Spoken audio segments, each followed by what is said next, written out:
Top-notcher tips, the best hack for memorizing formulas.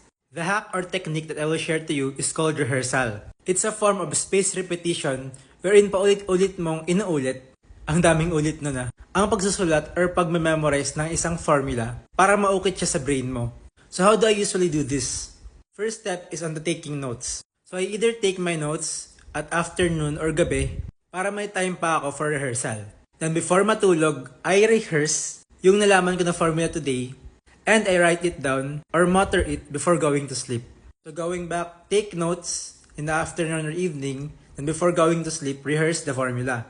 Then pagka morning naman, you do the same thing, which is you rehearse again the formula by writing it or saying it out loud. Ikaw na kung anong gusto mo. Then kunyari, that day may bagong formula na naman. Yung bagong formula na yon is i-add mo sa mga na-rehearse mo the previous day.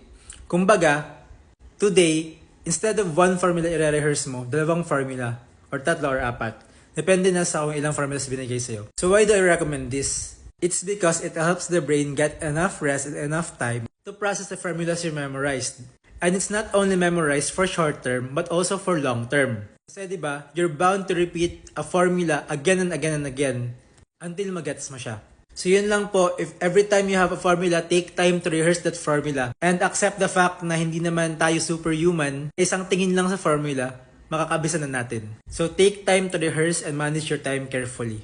And I recommend doing this before sleeping and after you wake up. Yun lang po, bye-bye!